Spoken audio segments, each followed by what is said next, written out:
Você sabia que Enéas tinha um filho quando conheceu Dido? E que esse amor não surge de um jeito assim tão natural, e sim por uma intervenção direta dos deuses, fruto de uma rixa entre duas dessas divindades? Sabia que Belinda, na história original, se chama Ana, e é, na verdade, a irmã da Dido? Bom, no episódio de hoje nós vamos ver essas e outras diferenças entre o libreto da ópera de Purcell e o texto da Eneida de Virgílio que inspirou esta composição.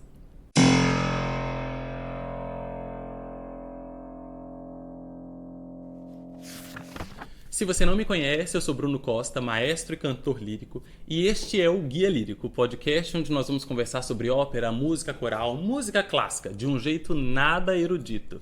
Então, se você é um estudante, um profissional, um amante, ou quer conhecer mais sobre este gênero, vem comigo.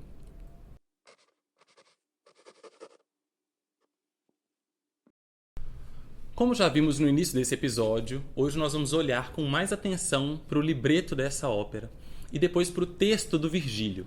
Então, se você está aqui, caiu de paraquedas nesse episódio e quer só saber um resumo dessa história, saber por cima, sugiro que você assista o primeiro episódio. Eu vou cantar uma área, tô só querendo saber o contexto. Assiste o primeiro episódio. Já deixo avisado, esse será um episódio longo, porque mesmo cortando muita coisa, tem muita informação, não tem como fazer isso de forma tão resumida assim. Então nós vamos começar olhando para o libreto. Vamos ler o libreto inteiro e entender todas as referências, o que estão mencionando de mitologia que não está exatamente na obra. E depois, na segunda parte, a gente vai olhar para a Eneida. Então, Bruno, não quero olhar para o libreto, já estudei muito o libreto, pula aqui, chega lá na parte que você quer. Então vamos começar pelo libreto. Estou usando a tradução do Irineu Franco Perpétuo. Ato 1, a ópera começa com a área da Belinda, cantando: Sacode a nuvem da tua fronte, o destino permite teus desejos. Império crescendo, prazeres fluindo, a fortuna sorri e devias fazer o mesmo. Vamos lá, em outras palavras, sacode, afasta a nuvem da tua testa. Uma comparação poética de um rosto preocupado com um céu nublado, né? Então, larga essas preocupações de lado. O destino permite que você viva esse amor. O império crescendo, prazeres fluindo, uma comparação aqui com o crescimento de Cartago. Já tem uma referência ao que a gente vai ver lá na frente, né? Dido acabou de chegar, está fundando ali um império. Esse império crescendo, a alegria virá consequentemente. A gente vai ver em outros momentos na ópera, o coro reforça isso, né?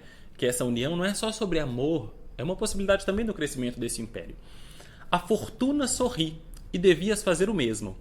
Uma coisa que é muito interessante pontuar: na mitologia romana, Fortuna é a deusa do acaso ou do destino. Então, se ela está sorrindo para você, sorria também. O coro canta logo na sequência: exile a tristeza, exila a preocupação, o pesar jamais deveria aproximar-se de quem é bom. Reforçando aqui esse encorajamento da Belinda. Uma coisa interessante, na ópera, aqui a gente já tem uma primeira diferença do texto do Virgílio. Na ópera nós temos o coro, esse papel da Belinda, inclusive, é um papel dividido com a segunda mulher, uma personagem que nem leva nome. É como se ela fosse a outra metade da Belinda, uma extensão da Belinda, como se o coro aqui fosse não é só a voz de uma pessoa encorajando-a. Ela está sendo encorajada ali por todos para viver esse amor, né? A gente tem esse coro cumprindo esse papel aqui, são o séquito da própria rainha Dido. E aí vem a resposta da Dido: Belinda, sou acossada ou sou oprimida por um tormento inconfessável. A paz e eu tornamo-nos estranhas. Definharei até que se conheça o meu pesar, embora ele não deva ser adivinhado. Bom, olha esse trecho. Um tormento inconfessável. Um conflito interno entre a emoção e o dever. O lado rainha, líder de um império, e a vulnerabilidade de amar alguém, o lado humano. Esse sofrimento vai me consumir. O trecho que ela fala, definharei até que se conheça o meu pesar. Então, esse conflito vai me consumir até que seja perceptível. Eu não vou conseguir esconder essa aflição por muito tempo. Veja, isso no texto do Virgílio. Embora não devesse, né? O final, embora ele não devesse ser adivinhado. Então, como rainha, mostrar vulnerabilidade pode ser algo ruim. Então, eu quero adiar isso. Eu não estou sabendo lidar com essa aflição.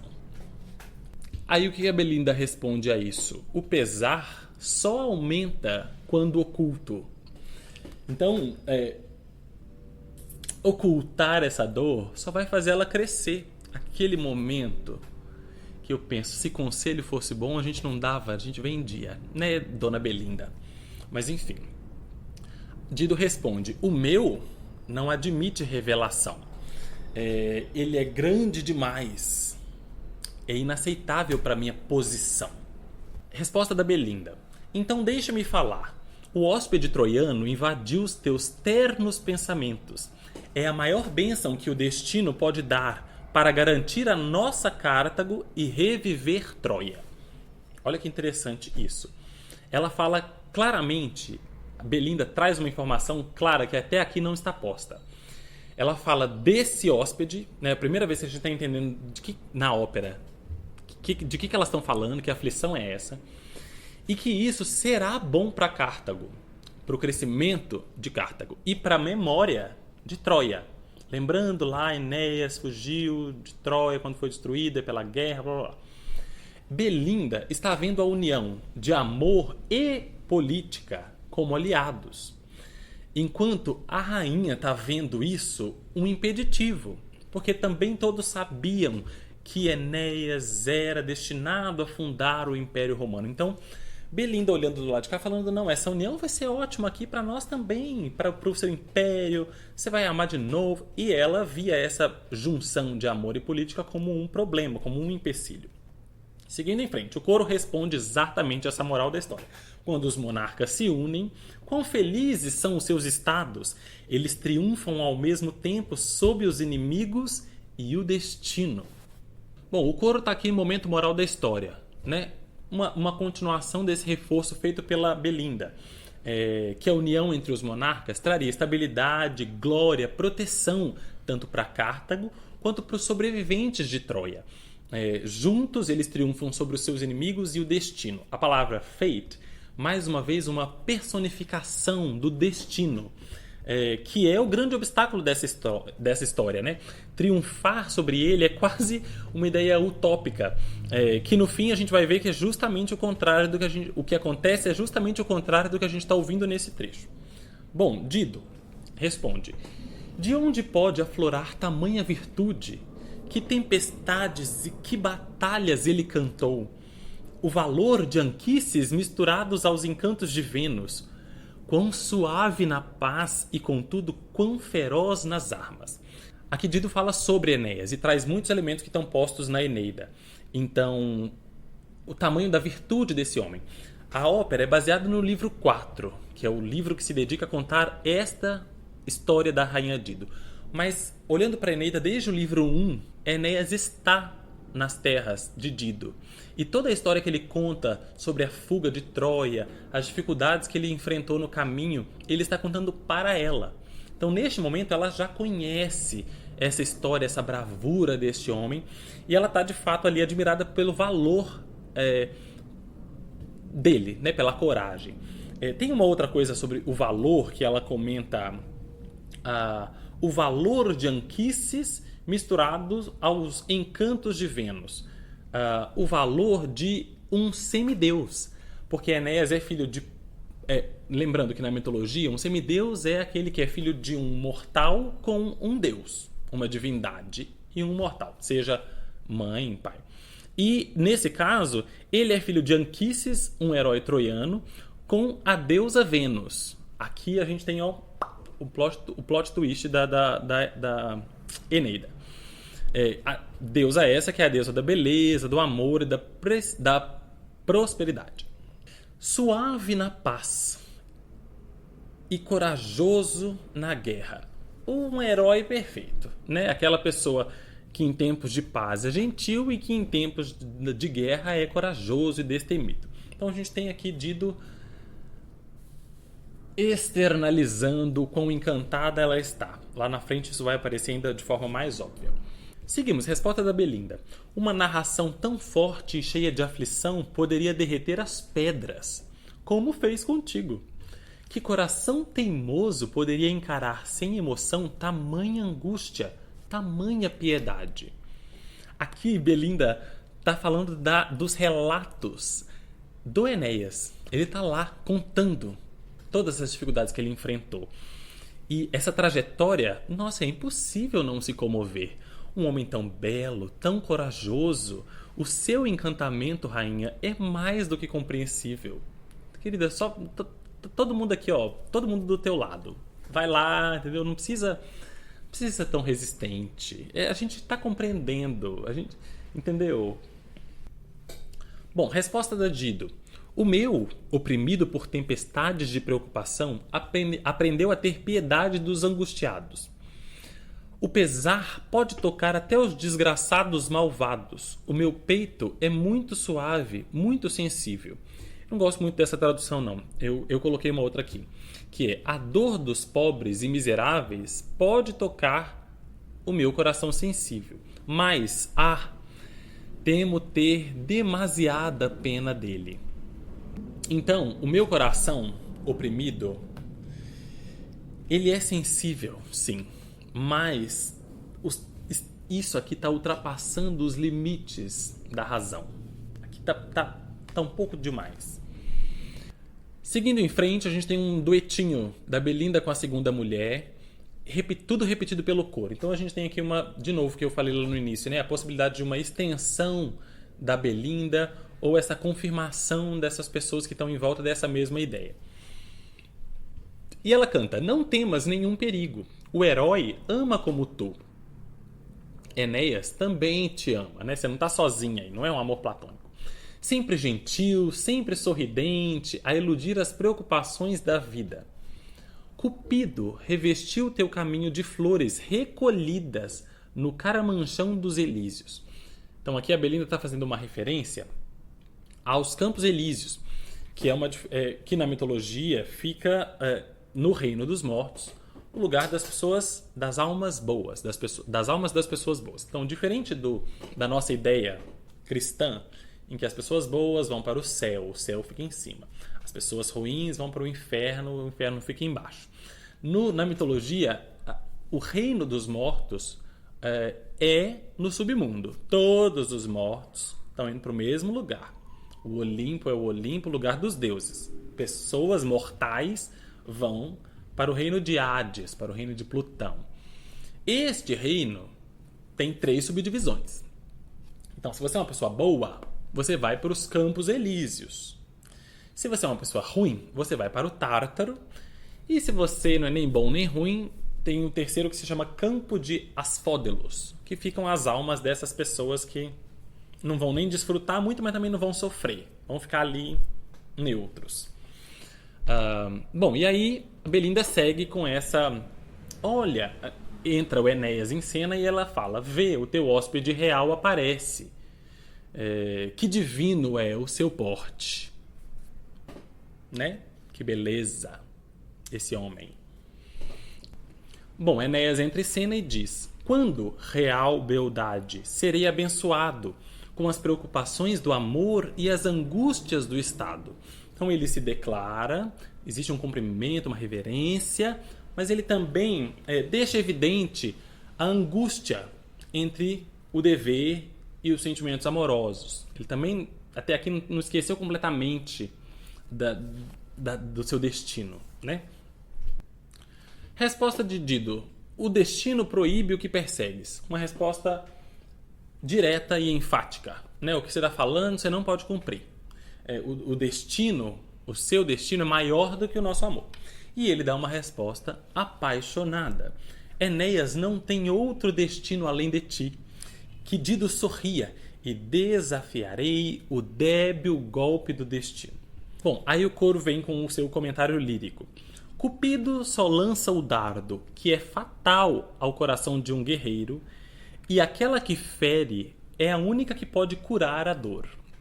Então, Cupido, aqui o deus do amor, né, aquele lá, flechinha, lança o dardo, a flecha, que é o símbolo do desejo, do amor incontrolável, do amor irracional. Ele, dardo este, que é fatal ao coração de um guerreiro. Então, Enéas é forte na guerra, mas é vulnerável a esse amor, especialmente a esse efeito do poder do deus do Cupido. E Dido, né? E aquela que fere é a única que pode curar a dor. Então, Dido é a única que pode curar essa dor do coração de Enéas. Aí Enéas comenta: se não por mim, pelo bem do império, tem alguma piedade de teu amado.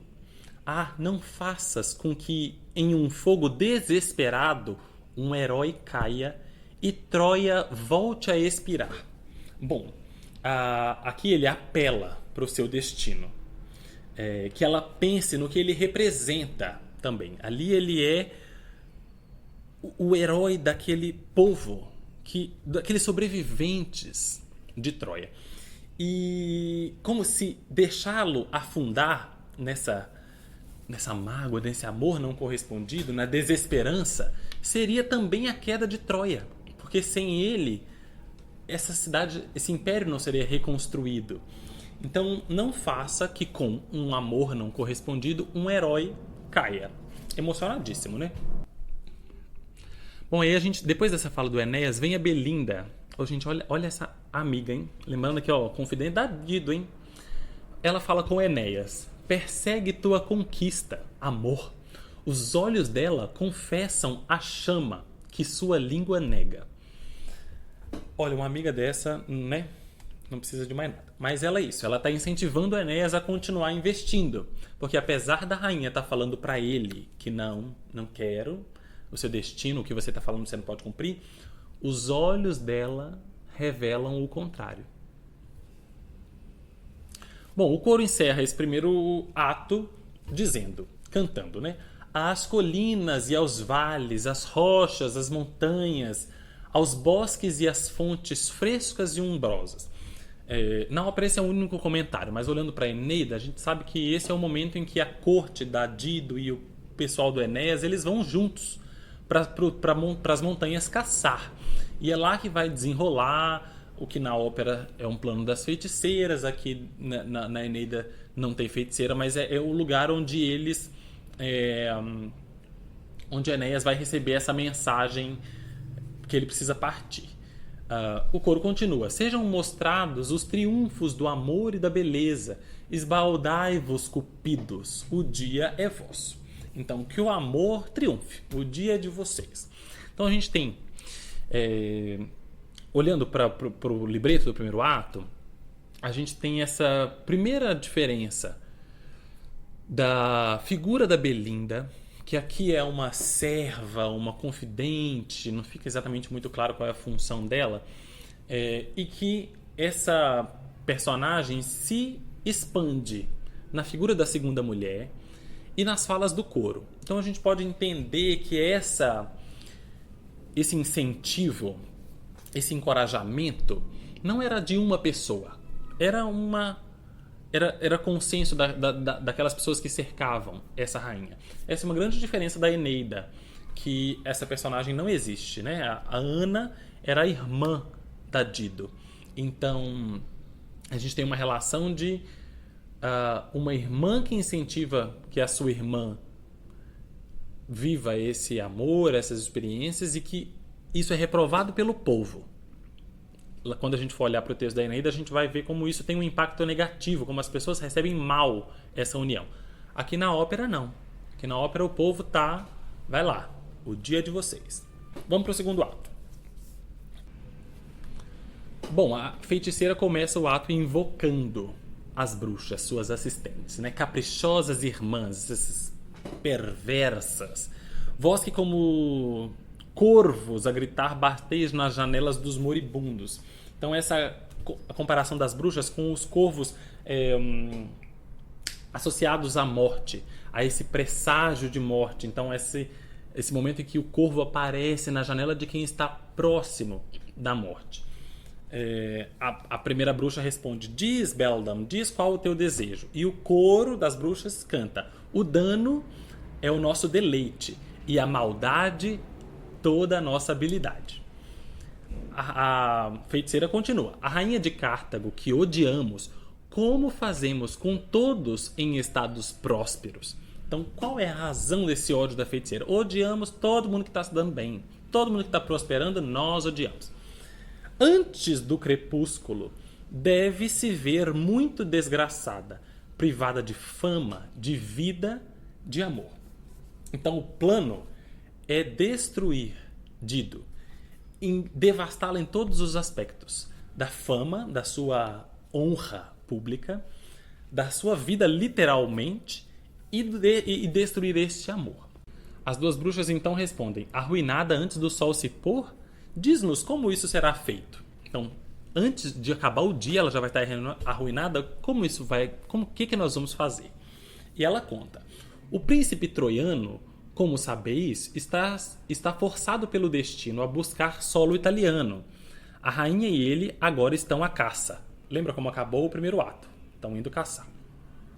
Primeira bruxa: escutai, escutai, o grito vem depressa. Feiticeira: porém, quando estiverem acabado a caça, meu elfo de confiança, na forma do próprio Mercúrio, como se tivesse sido mandado por Júpiter, censurará sua permanência e o encarregará de navegar hoje à noite com toda a sua frota. Então, qual é o plano? Ela vai fazer com que o seu elfo se disfarce de Mercúrio, que é o deus mensageiro, e vá até Enéas para lembrá-lo que ele precisa ir para a Itália, ele precisa fundar a Nova Roma. Essa é uma diferença grande, porque na Eneida, como não existe a bruxa, de fato Júpiter manda Mercúrio lembrar Enéas que ele precisa partir. Não é na mesma noite como aqui na ópera, claro, e tem outras razões, a briga das deusas, mas esse é o plano da feiticeira. As duas bruxas dizem: mas antes de fazer isso, antes de enviar a mensagem, conjuraremos uma tempestade para estragar sua caça desportiva e levá-los de volta à corte. Bom, aqui a gente tem um elemento inspirado na Eneida, porque também é uma tempestade durante a caça, mas com motivação completamente diferente, né? Mas aqui a gente está falando de uma tempestade física, de fato, uma chuva que vai fazer as pessoas retornarem, mas também simbólica, porque também é um rompimento da paz, do amor. Então, elas querem atrapalhar a caça, que também é um símbolo do erotismo, do cortejo, do prazer no barroco. Na Eneida a gente vê a confirmação desse detalhe, né? Serão obrigados a retornar à corte. Também pode ser uma associação a voltar para esse modo racional das suas obrigações e seus deveres. Bom, e aí o coro vem e encerra essa cena cantando, o coro das bruxas: em nossa profunda cela com abóbada prepararemos o encantamento. É uma prática medonha demais para o ar livre. Cela com abóbada tem eco, né? Vale a pena pesquisar no Google essa imagem se você está só ouvindo aqui. Mas a gente está o coro encerra a cena descrevendo o lugar onde estamos. Essa caverna das bruxas, esse lugar sombrio, isso que a gente está fazendo aqui, essa magia, ela é perversa demais para ser feita ao ar livre. Ela tem que ser feita escondido. Se você prestar atenção musicalmente, inclusive, o Purcell cria uma relação de eco, exatamente criando em música a descrição ou o efeito do ambiente que nós estaríamos inseridos nessa cena das bruxas. Segunda cena, o bosque. Belinda, Dido, Enéas e todo o povo está lá. A Belinda canta, repetida pelo coro: obrigada, vales solitários, desertas colinas e depressões, a caça é tão bela, o esporte é tão rico, que a própria Diana poderia recorrer a esta mata. A segunda mulher continua. Ela, a Diana, com frequência visita esta montanha solitária. Com frequência banha-se nesta fonte.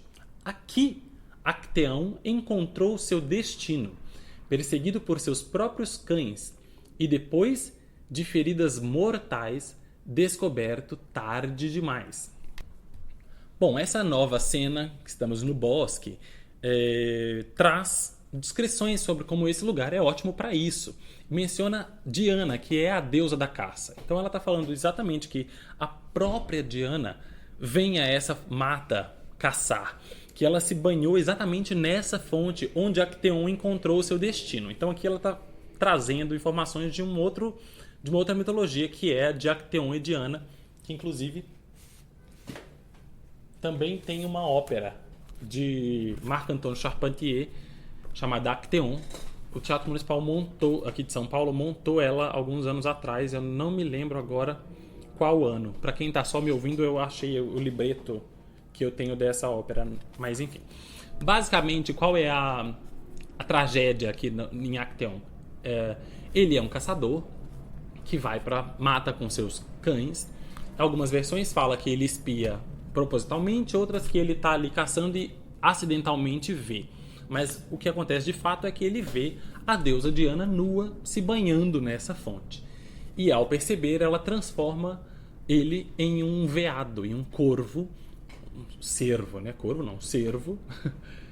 E ele é devorado pelos próprios cães. Então, como castigo por ter visto a deusa nua, ele é transformado num veado e os próprios cães o devoram, e assim ele morre. Então aqui estamos Belinda inserindo, nos inserindo enquanto público neste cenário, e para as pessoas que daquele momento talvez conhecessem também este conto, essa mitologia da Diana, pegassem ali uma outra referência de caramba, nós estamos aqui nesse mesmo lugar, hein? Essa história a gente conhece. Bom, Enéas, muito resumidamente, está aqui homem mostrando sua virilidade. Né? Ele chega a contemplar e vejam aqui a minha caça, nessa lança-cabeça desse animal, de um monstro com caninos muito maiores daqueles que Vênus fez dilacerar o caçador. Então, ele está fazendo uma referência a um outro mito, o mito de Adonis, que era um caçador muito belo e despertou a paixão de Afrodite e Perséfone, Afrodite e Vênus. Então, no momento de caça, ela faz com que ele seja dilacerado por javalis. E então Enéas está aqui se exibindo, né? Matei um animal maior do que aquele que matou Adonis. Também uma espécie de herança, porque ele é filho de Vênus, né? Então aqui ele está se exibindo, né, gente? Muito resumidamente, ele está se exibindo. E aí o coro não. E aí Dido diz: os céus estão nublados, vede como o trovão despedaça os carvalhos da montanha. Então, tempestade chegando, ventos e trovões. Belinda, repetida pelo coro: rápido, rápido a cidade. Esse campo aberto não pode oferecer abrigo contra a tempestade. Bom, então nesse momento, a tempestade que a gente ouviu, o plano das bruxas, está começando. Então a corte, todos vão voltar de volta à corte para se protegerem, e é o momento em que aparece o espírito, o falso Mercúrio, que na verdade é o elfo da bruxa, dizendo: fica, príncipe, e ouve a ordem do grande Júpiter. Ele te convoca a partir nesta noite. Nesta noite, responde Enéas.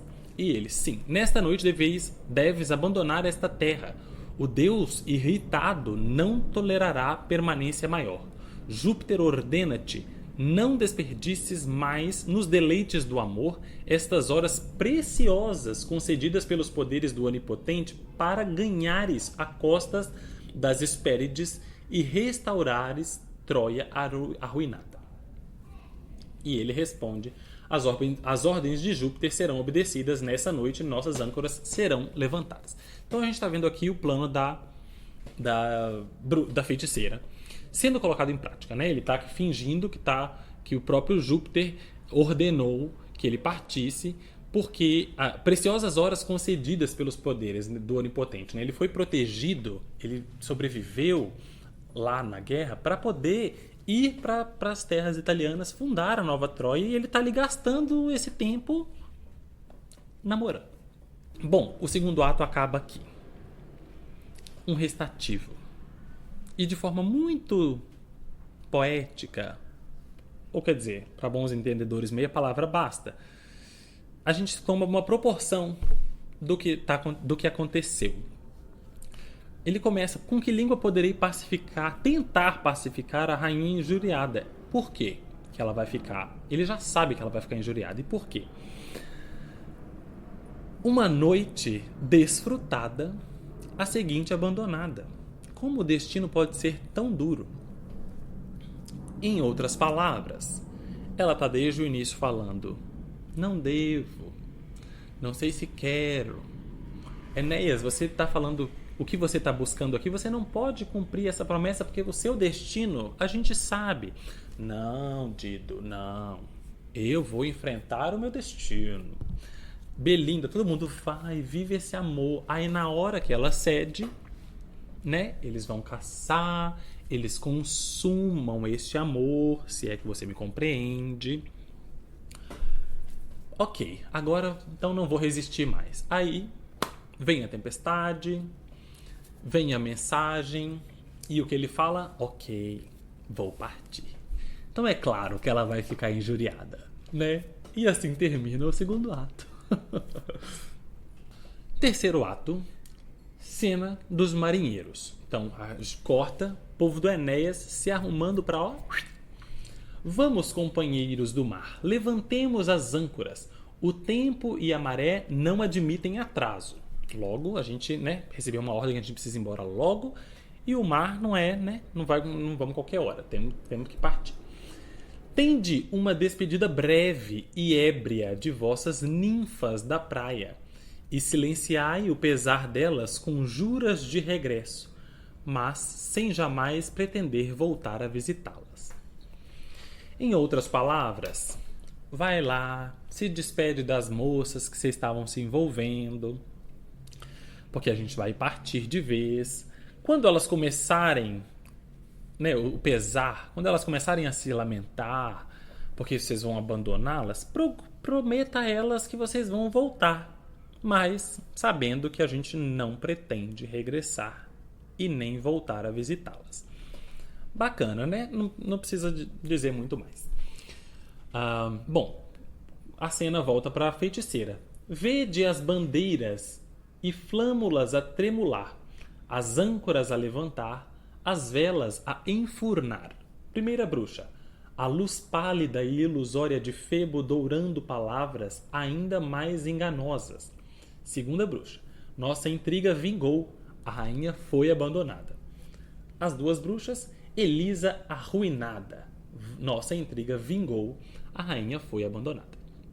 Então aqui, nada mais do que as bruxas vendo os marinheiros se organizando para partir e dando boas risadas disso. A feiticeira continua. Nosso próximo movimento será atacar o amante dela no oceano. Da ruína dos outros obtemos o nosso prazer. Elisa sangra esta noite e Cartago arde amanhã. O coro de bruxas completa. A destruição é nosso deleite. O deleite é nosso maior pesar. Elisa morre esta noite e Cartago arde amanhã. Então, basicamente, não satisfeitas de separá-los, o plano é atacar também os navios de Enéas no mar e assim destruir com todo. Bruxas impiedosas e não satisfeitas com pouco, elas querem destruir tudo. Segunda cena do último ato, estamos de volta ao palácio, Dido falando com Belinda. Todos os teus conselhos foram em vão. A terra e ao céu queixar-me-ei.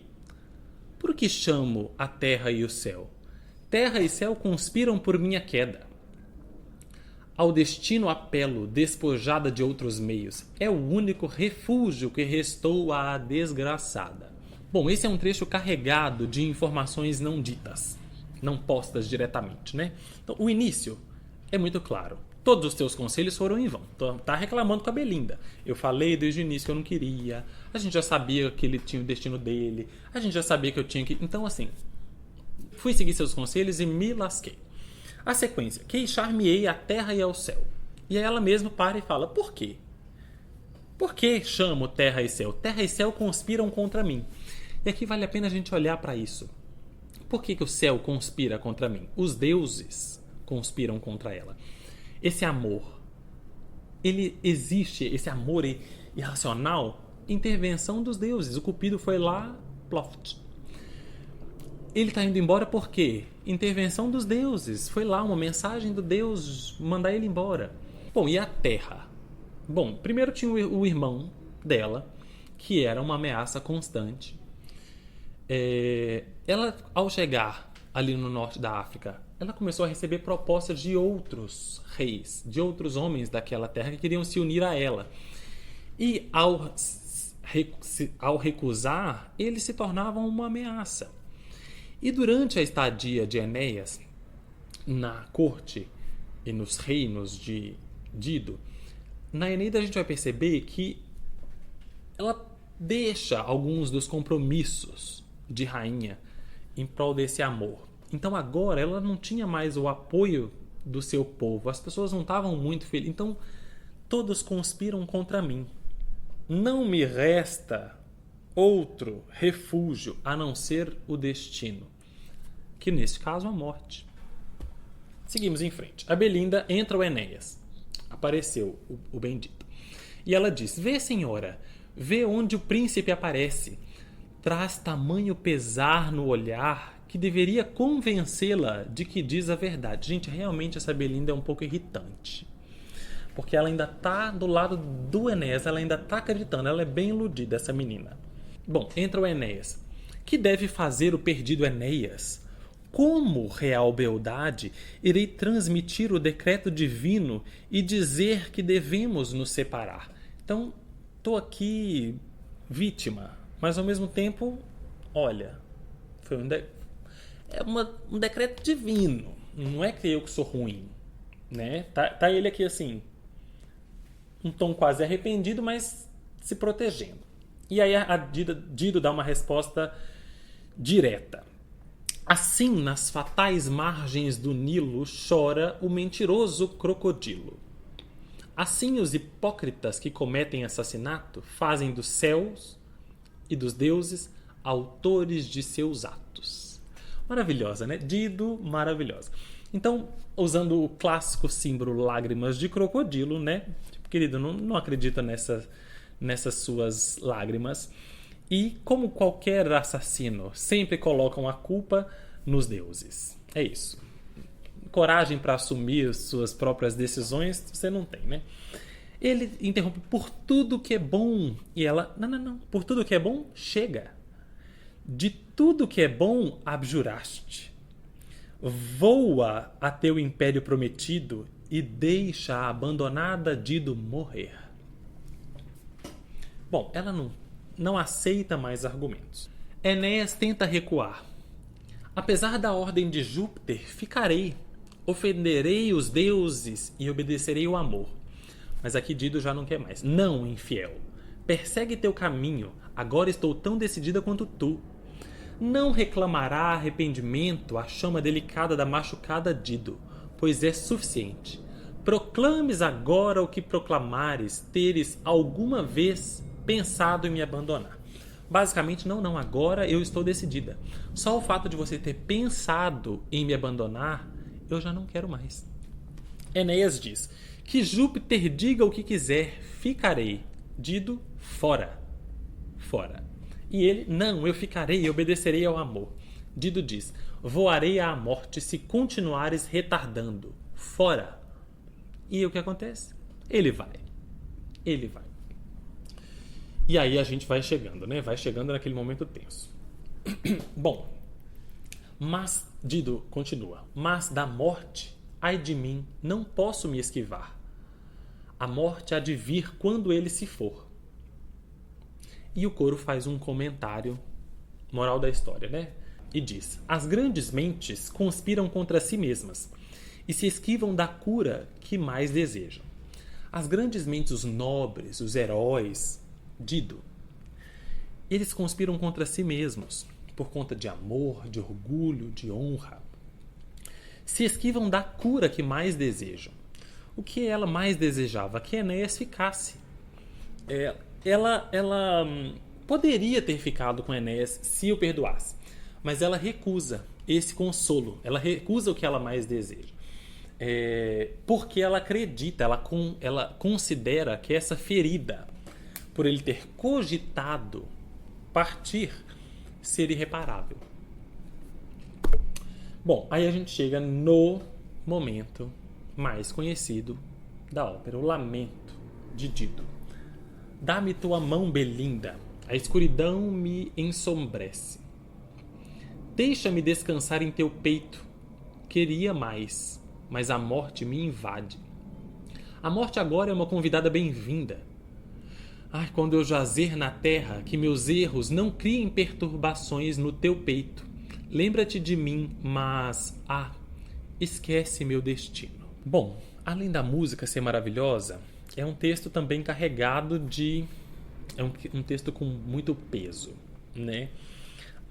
Dá-me a tua mão, a escuridão me ensobrece. O fim da vida me envolve. Queria mais, mas a morte me invade. Eu até queria, mas não dá mais. A morte agora é uma convidada bem-vinda.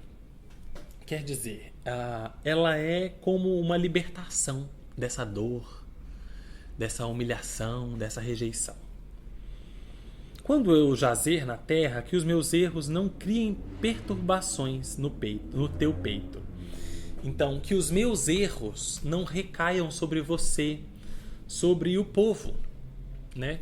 Lembrando que eles estavam sob constante ameaça. Então, que o ódio gerado nos pretendentes recusados não recaiam sobre o povo, não recaiam sobre você. Bom, e o lamento termina com um pedido. E confesso que é o que mais me entristece, porque a maior parte das obras que vieram depois seguem exatamente o que ela não gostaria. Mas ela termina dizendo: lembra-te de mim, mas, esquece o meu destino. Sim, quero ser lembrada, mas não por esse amor. Não pelos problemas que houveram no reino neste período. Não quero ser lembrada por ter sido abandonada ou pela tragédia de perder a vida por causa deste abandono. Não. Lembra-te de mim. Lembra daquela mulher que fugiu da sua terra de forma muito astuta, atravessou o mar e fundou um novo império, construiu uma cidade do zero, construiu o respeito diante das pessoas. Lembra dessa mulher. Lembra dos meus feitos. Lembra de quem eu sou. Não deste único acontecimento. Culpa desses deuses malditos. Odeio. E a gente fica lá escrevendo ópera Dido abandonada. Todo mundo só segue esse caminho. Odeio. Bom, me descompensei. A ópera termina com o coro dizendo: com asas murchas, vinde cupidos, e espargi rosas em sua tumba. Suaves e gentis como o seu coração, vigiai aqui, sem jamais partir. Então, os cupidos são invocados, mas com asas caídas, ou seja, entristecidos, em luto, né?